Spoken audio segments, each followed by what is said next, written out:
इस स्थिति में है कि हमें खुद की सर्वाइवल पे शक है। गांव में ना प्रॉपर खाने को भी नहीं हो पाते थे। 8th में मैं सप्लीमेंट्री हो गया सोशल साइंस में। रीज़न वॉज कि मैं पढ़ने से थोड़ा भटक गया था। 48% से पास हुए 10th में। इंग्लिश पढ़नी हमें आती है, हमें पता नहीं आगे क्या करना। टीचर को भी नहीं आती। आपके पास फैमिली बिजनेस नहीं है कि जाके गले पे बैठ जाओ, तो सबसे बेस्ट है कि आप पढ़ाई अच्छे लेवल का करो। Hello and welcome guys, I am CSCM Nikhil Gupta and आज मैं आपको मिलवाने वाला हूं एक ऐसे पर्सन से जिसने बहुत विषम परिस्थितियों से आगे बढ़कर सफलता, गगनचुंबी सफलता को प्राप्त किया है। एक ऐसा पर्सन जिसकी फैमिली बैकग्राउंड बहुत ज्यादा अच्छा नहीं था, जिसकी परिस्थितियां उसके ऑपोजिट थी, उसके विपरीत थी। उसका बचपन बहुत ज्यादा अभावों में गुजरा है, जहां इंफ्रास्ट्रक्चर बहुत ज्यादा स्ट्रांग नहीं था। प्रॉबेबली उसके लिए एजुकेशन एक नेसेसिटी नहीं थी, प्रॉबेबली उसके लिए एजुकेशन इतनी कंफर्टेबल नहीं थी जितनी शायद हम सब के लिए हो। लेकिन इन सब प्रॉब्लम्स के बावजूद उसने अपने ऑब्स्टिकल्स को, अपने राह में आने वाले बड़ी बड़ी चट्टानों को ओवरकम किया और एक सक्सेसफुल कॉर्पोरेट पर्सन बना। जी हां, coming from a village background, he achieved a pinnacle of success in one of the leading MNCs of the country, CA Tires, and today he is the regional commercial head of CA Tires. So with utmost pride and privilege, it's my honor to introduce to all of you CMA Rajesh Shahwat. Rajesh, thank you so much for taking out time for this interview and बहुत ज़्यादा अच्छा लगेगा बच्चों को जो ये interview देख रहे हैं, जिनका अभी 12th का एग्जाम हुआ है, CUET बहुत करीब है और CSCM में ऐसे कोर्सेज में वो जाने के लिए ट्राई कर रहे हैं या उम्मीद कर रहे हैं। सबके जीवन में कुछ ना कुछ डिफिकल्ट सिचुएशन होती है। कोई फाइनेंशियली इतना ज़्यादा सिक्योर नहीं होता, कोई सोशली, कोई किसी के फैमिली कंडीशन इतने अच्छे नहीं होते कि वो पढ़ पाए। सिमिलरली राजेश, मुझे बहुत अच्छे से पता है कि तुम भी जब छोटे थे तो तुम्हारी भी फैमिली कंडीशन उतनी ज़्यादा अच्छी नहीं थी। So coming from a village background, जी हाँ, राजेश के फादर एक फार्मर हैं और अब मैं क्यों बोल रहा हूँ, मैं चुप हो जाता हूँ। अब the mic is towards Rajesh. Rajesh, तुम्हारा बचपन कैसा रहा? Thank you sir. बचपन मैं सिंगरौली मध्य प्रदेश के छोटे से गांव सासन में पैदा हुआ। सो बचपन मेरा अच्छा था, सबका जैसे रहता ही है। बस मुझे नहीं पता था कि हम इतने इस स्थिति में हैं कि हमें खुद की सर्वाइवल पे शक है। तो ये बात थी जब मुझे पता चला, जब मैं 10-11 साल का हो गया था। मेरे नाना जी बता रहे थे कि जब मैं बहुत छोटा था, अराउंड 6-7 मंथ्स, तब वो मेरे घर आए थे। तो उस टाइम पे हमारे घर की हालत बहुत ठीक नहीं थी। ठीक इन सम कि जब उस एरिया में ये हालत थी कि गांव में ना प्रॉपर खाने को भी नहीं हो पाते थे, इतनी अर्निंग नहीं होती थी। मेरी फैमिली बड़ी थी, हम लोग 30-31 लोगों का पूरा घर था, पूरा सब जॉइंट फैमिली में रहते थे। तो हमारे यहाँ पे जब चावल बनता था, वो बता रहे थे बड़ा इंटरेस्टिंग कि जब हमारे पे चावल बनता था तो सबको नहीं मिल पाता था, तो बच्चों को बांट के दिया जाता था और हम लोग बचपन में लिटरली लड़ते थे चावल के लिए। तो वो बता रहे थे। फिर वो एक दिन आए थे हमारे यहाँ, तो उन्होंने मुझे अपने साथ ले गए। तो मैं नाना के यहाँ पला बढ़ा हूँ। शुरुआती मेरा जीवन का 10 साल वहाँ गुजारा हूँ। मेरी पढ़ाई वहाँ से शुरू हुई थी, थोड़ी लेट शुरू हुई थी क्योंकि वो मेरे नाना का गांव जो है वो पहाड़ी इलाका में है, तो वहाँ पे स्कूलें हैं नहीं। तो एक्चुअली नई स्कूल खुली थी, आप आस पास के लोग मिल के, 4 लोगों ने मिल के स्कूल खोल दी। तो फिर वो नई स्कूल में हम शुरू कर लिए अपना। बट मैं उस टाइम पे कुछ 6-7 ईयर्स का था, तो पढ़ाई शुरू कर दी। फिर फर्स्ट क्लास से शुरू हुआ, सेकंड में पढ़ रहा था, तभी उन लोगों ने बोला कि आप अच्छा पढ़ लेते हो। मेरे मामा जी का बहुत सपोर्ट रहता था, वो पढ़ाई करते थे तो वो मेरे को सिखाते रहते थे। 1-2 ABCD ये सब मुझे आती थी, जो 1-2 में पढ़ाते। तो उन्होंने बोला कि इनसे आप बुक्स पढ़ाओ। मेरे को बुक्स पढ़ने वगैरह सब आती थी। तो उन्होंने बोला कि इन्हें 5th का एग्ज़ाम दिला दो प्राइवेट फॉर्म के थ्रू, और हो सकता है ये अच्छा कर रहे हैं। तो लकली मैंने उसमें अच्छा किया और मेरा रिज़ल्ट बहुत अच्छा आया, अराउंड 71% मेरा रिज़ल्ट था। तो उसके बाद मेरे पिताजी ने मुझे अपने गांव ले आए फिर वहाँ पे थोड़ा मेरा टसन शुरू हुआ, क्योंकि गांव के जो लड़के थे, जो कजन्स हमारे खुद थे, हम लोग स्कूल में सेट नहीं हो पाए। मैं जैसे जिस तरह से आया था वो स्कूल नहीं थी, वो 4 कमरे का घर था, सामने पेड़ था, तो कभी पेड़ के नीचे कभी घर के घर के अंदर ऐसी पढ़ाई होती थी। फिर हम लोग यहाँ जब आए तो फिर स्कूल जो था हमारा वो गांव में 6, 7, 8 में वहाँ पढ़ाई किया।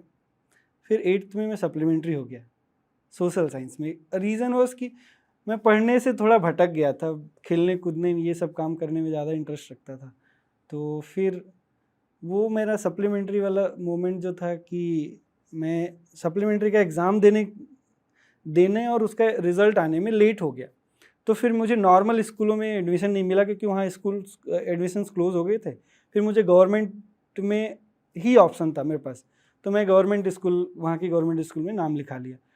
और फिर 9th 10th में हमारा ऐसा था कि जो गवर्नमेंट स्कूल में वही बच्चे आए थे एक्चुअली जिनके पास फाइनेंशियली सपोर्ट नहीं था, और जो पढ़ने में ठीक ठाक थे नहीं, क्योंकि दूसरी जगह पे नाम ही नहीं लिखा गया, तो उन्होंने यहाँ पे ले लिया। और हमारे गांव से करीब 15-16 बच्चे थे जो 9th क्लास में हम लोग साथ में पढ़ने जाते थे।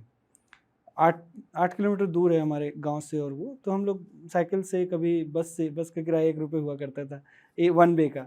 सो हमारे जब 9th में हमारे गांव की तरफ से 15-16 बच्चे थे, और उसमें से सिर्फ 3 बच्चे पास हुए, और मैं उसमें से पास 1 था, और मेरा 9th में 34% है। 34 में मतलब 2-3 सब्जेक्ट में 33 है, लिटरली एक सब्जेक्ट में अच्छा है तो 34 आया है। सो उसके बाद से थोड़ा पढ़ाई को लेके एक सीढ़ी आगे चले गए, तो एक मोटिवेशन हुआ। वो सक्सेस जो है ना, वो बाकी 15 लड़कों को जो सेम, हमें नहीं पता होता था कि ये पास हो जाना और इतना फ़र्क पड़ता है, बट कहीं ना कहीं जब हम आगे के क्लास में चले गए और वो वहीं पढ़े रह गए, तो वो थोड़ा डिफ्रेंशिएट क्रिएट किया। उन सब के नज़र में मैं पढ़ने वाला हो गया। और फिर जब 10th का था तो क्योंकि हम लोग, मेरा जो ऐसा था कि हम लोगों ने बेसिक एजुकेशन जो होती है, जो स्कूलिंग होती है 1-2 सेकेंड, उसमें इतने स्ट्रॉन्ग तरीके से थे नहीं। लिटरली हमें ना तो इंग्लिश आती थी, ना तो इंग्लिश पढ़ पाते थे, तो वो एक सब्जेक्ट हुआ करता था। तो फिर 10th क्लास में सबसे बड़ा फियर यही था कि हम पास हो जाएंगे, इंग्लिश में पास हो जाएंगे या नहीं, ये एक बड़ा फियर होता था।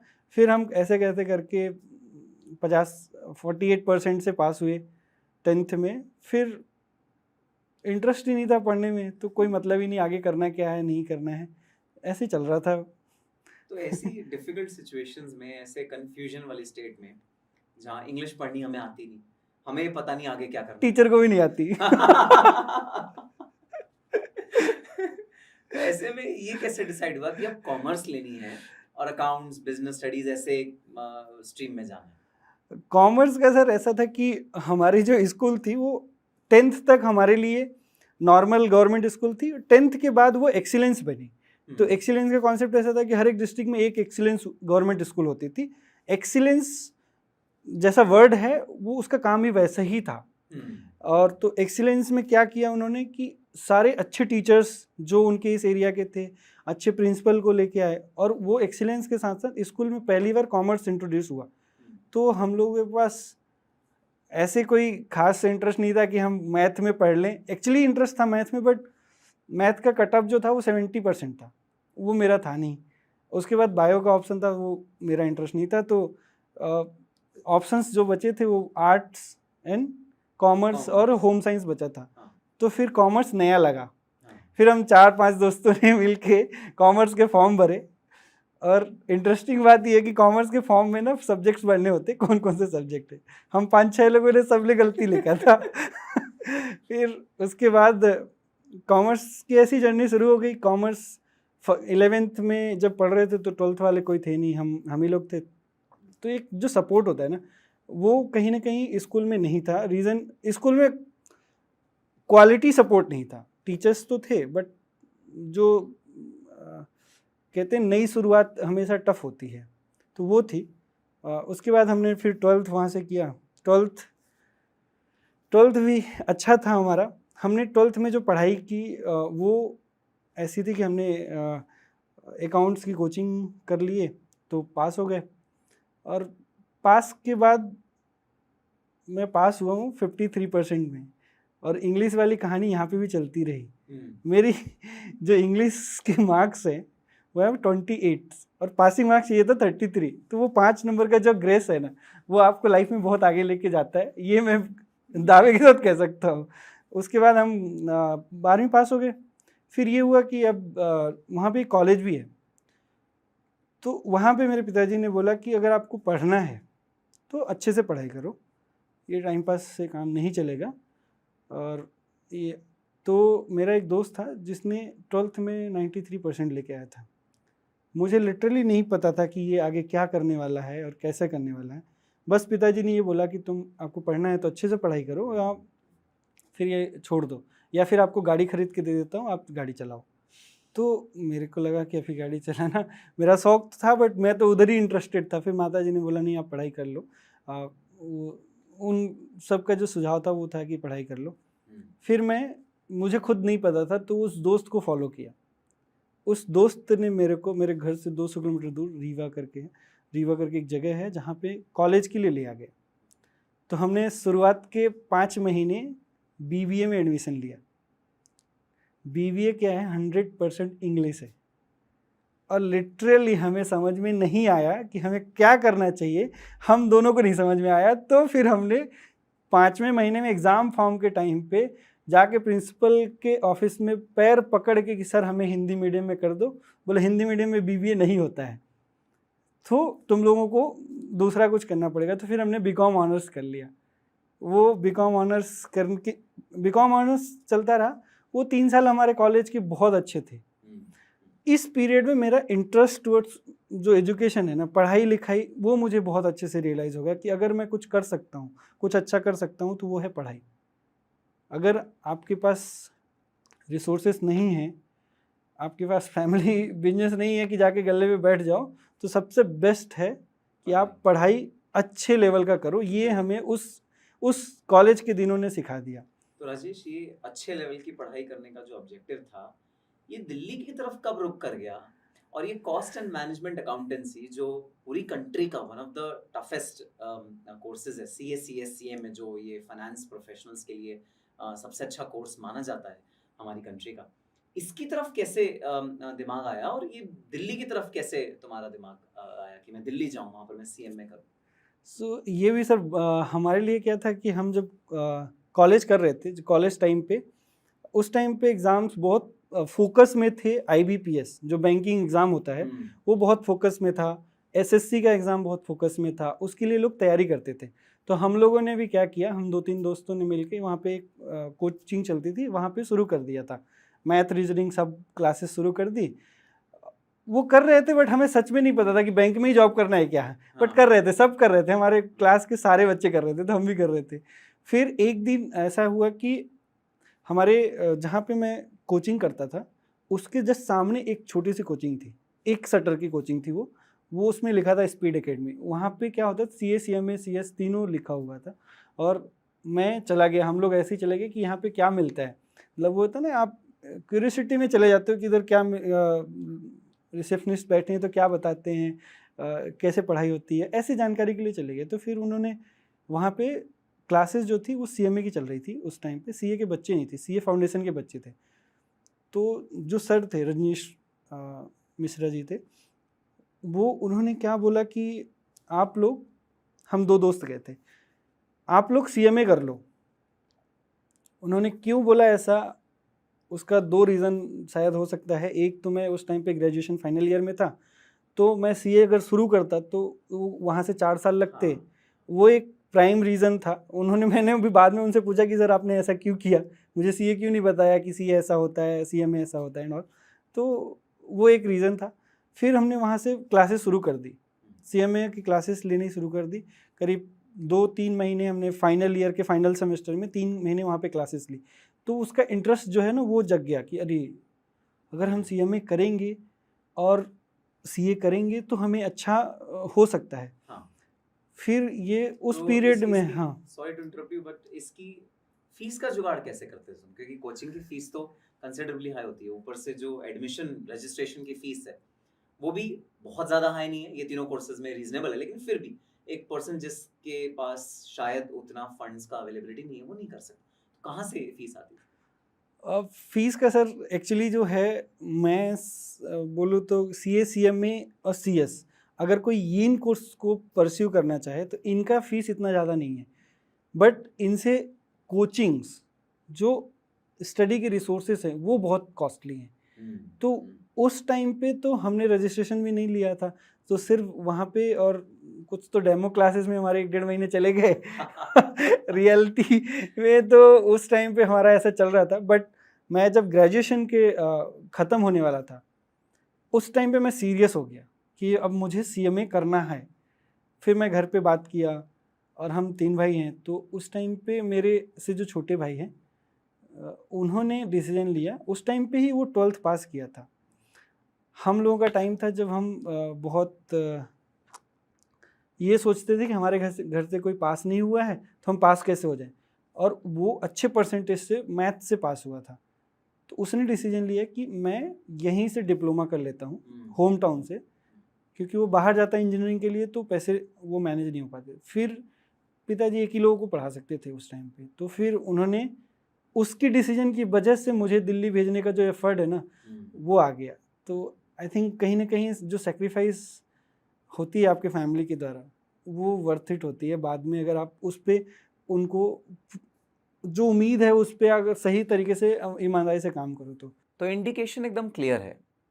अगर आपको ऐसा लगता है कि आप कुछ विषम परिस्थितियों से गुजर रहे हैं, अगर आपको ऐसा लगता है कि life is very cruel on you, अगर आपको ऐसा लगता है कि कोई सपोर्ट सिस्टम नहीं है जो हमें मोटिवेट कर रहा है, एक चीज़ को पीछे मुड़ के देखना, वो है आपके parents. Your parents under any circumstance will be backing you up. भले ही वो घर में एक रोटी कम खाएं, भले वो एक समय का खाना कम खाएं, लेकिन आपकी एजुकेशन के लिए, आपके वेलबींग के लिए वो ज़रूर सोचेंगे और कुछ ना कुछ अरेंजमेंट ज़रूर कर देंगे। प्लीज़, कई स्टूडेंट्स मेरे को कहते हैं सर हमारे पेरेंट्स के पास जो फंड्स हैं वो इमरजेंसी फंड्स हैं और वो उन्हें यूटिलाइज करें हमें अच्छा नहीं लगता। प्लीज़ अंडरस्टैंड कि आपकी एजुकेशन इमरजेंसी ही है। आप अगर अभी किसी जॉब में चले जाएंगे अपनी एजुकेशन को छोड़ के, तो फ्यूचर में जहां आप अर्न कर सकते थे 50,000 या 60,000 रुपीज, आप अर्न करेंगे 10,000 या 15,000 रुपीज, और वो इमरजेंसी फंड्स को आज आपके एजुकेशन में यूज करना है बहुत ज्यादा जरूरी। So do not hesitate to ask for help from your parents, because they will definitely, without any hesitation, be upfront in giving you the necessary support। और जी हाँ, यही वो सपोर्ट होगा जो आपको आपके पैरों पे खड़ा करेगा। इसे लेने से कतराइए मत। ओपन डिस्कशन करिए अपने पेरेंट्स के साथ कि ये मैं करना चाहता हूँ, उसकी फीस इतनी है, उसमें कोचिंग का इतना एक्सपेंस लगेगा, and please go head. Do not worry, time is a big healer. Time आपको डेफिनेटली अपॉर्चुनिटी देगा to repay these things in multiples, in great paramount। So yes, that's the inspiration। So समय थोड़ा सा कम है, लेकिन मन नहीं कर रहा राजेश का इंटरव्यू एंड करने का। तो जी हाँ, मिलेंगे राजेश से नेक्स्ट इंटरव्यू में, और इस बार मैं उससे चर्चा करूंगा उसकी CMA जर्नी के बारे में, उसके प्रोफेशन के बारे में, कैसे वो दिल्ली आया, कैसे कोचिंग ली, कैसे डिफिकल्ट सिचुएशंस में उसने अपने आप को संभाला, इंटरव्यू कैसे दिया इन बड़ी बड़ी MNCs का, और कैसे टफ सिचुएशंस में पैकेजेस नेगोशिएट करें, इंग्लिश कैसे बोली, डर नहीं लगा क्या इंग्लिश बोलते हुए, ये सब चीजें हम डिस्कस करेंगे अपने अगले पार्ट में। तो जी हाँ, ईगरली वेट करते हैं पार्ट 2 ऑफ दिस इंटरव्यू का।